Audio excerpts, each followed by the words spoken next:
এই টিপ পরলাম, এই পালিয়ে গেছে। কী অবস্থা গরমে! এই জাস্ট পরলাম টিপটা, নেই, সঙ্গে সঙ্গেই নেই। আমাকে এই যে কি বেরিয়ে গেছে কটা মুখটাতে। বাজে 8:15। আজ মঙ্গলবার, 27 তারিখ মনে হয়। তারিখটা কত? 26 তারিখ। সন্টু আজকে ঘরে আছে, ও কাছে জল আনতে, খাবার জল সকালবেলায়। আগের মঙ্গলবার বাড়ি ছিল, সকালেও এনেছিল, বিকেলেও এনেছিল, কারণ তাহলে সুবিধা হয় আর কি, জলটা একটু বেশি থাকে, সুবিধা হয়। তো প্রতিদিনের মতন আজকেও ঠাকুরের ফুল তোলা হয়ে গেছে, তুলে রেখে দিয়েছি ঠাকুরের কাছে। চা তা কিচ্ছু বানায়নি আজকে এখনও। কখন গেছে এখনও আসেইনি। আমি যদি গাছ থেকে গোলাপ ফুল তুলেছিলাম, কিন্তু নেতিয়ে গেছে, এত গরম। এত সুন্দর লাগে ফুলগুলো দেখতে। আর আমি যদি না নিই, না তুলে আমি মানে রাখি কাছে, যে থাক, দেখতে ভালো লাগে। লোক তুলে নিয়ে চলে যায়, ঘরে ঢুকে তুলে নিয়ে চলে যায়। তখন যে কী বিরক্ত লাগে। যতগুলো গোলাপ থাকবে সামনে চলে যাবে, একটা রেখে দিয়ে যাই, একটা দুটো রাখি, সেসব না, যতগুলো থাকবে গাছ নাড়া করে দিয়ে চলে যাবে। প্রতিটা ফুল গাছে এরকম করে। ওই জন্য আমি গোলাপগুলো তুলে নিই, তোদের নিতে হবে না, যা। মানে আমার যতগুলো দরকার আমি ততগুলোই নিই। গোলাপ তো আর দিন এতগুলো করে ফোটে না, 3-4টে। আজকে 3-4টে ফুটেছিল, নিয়েছি যেমন হাতের কাছে আর কি। দিনে একটা ফোটে, মানে দুটো ফোটে, দূরে নিয়ে চলে যায়। রাখি যে থাক, তুলে নিয়ে চলে যাবে, খারাপ লাগে। আজকেও অনেকগুলো ফুটে আছে এদিক ওদিক করে। তো আমি 4টে তুলেছিলাম, 3টে ঠাকুরের কাছে রেখেছি, একটা সন্টুকে দিয়েছিলাম, ওখানে নামিয়ে দিয়েছে, সেটা শুকিয়ে গেছে। মানে যখন কি আমি চান করি ঠাকুরকে ফুল দিই, ফুলগুলো সব নেতিয়ে যায়, এত গরম।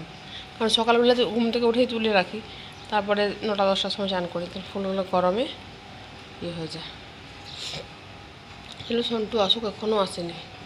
আমি চা তার বানাবো, তো রেডি করিনি। আর সকালবেলায় পোহা বানিয়ে দেবো, কবার থেকে বলছিল সকালবেলা পোহা বানিয়ে দিই ওদের জন্য। আমি খাবো না, আমি অল্প খেলেও খেতে পারি। সকালবেলা যদি খাই না, শরীরটা খারাপ হয়ে যায়, সেই 9টা-10টার আগে খেলে।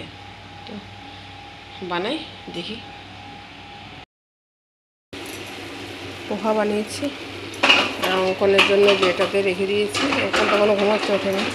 দুধ নিয়ে এসছি, দুধ এখন ঢাললাম, এখন বানাচ্ছি চা।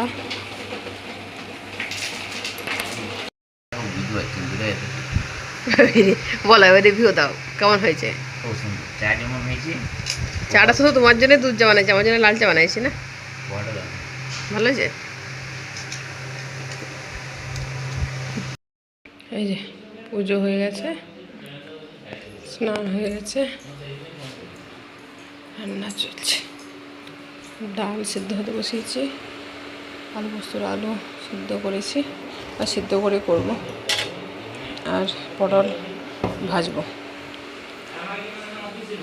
আর কি করব এখনও ঠিক হয়নি। আর ভাত তো আছে।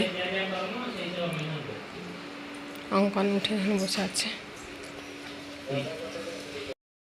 এই যে আমি কুলোর চালিয়ে বসেছি, এখানে পা মেলে মনে বসেছি, পাগল কখন ব্যথা করছে।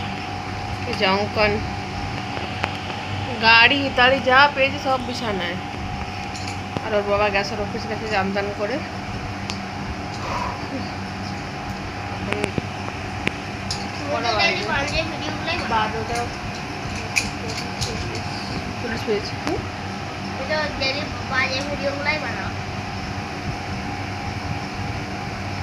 বারোটা 40 পেরিয়েছে, এখনো আসেনি। ওই 11:30টার সময় গেছে, 11:20-25 গেছে। হেঁটে হেঁটে যাবে তো, আর একটু দূরে।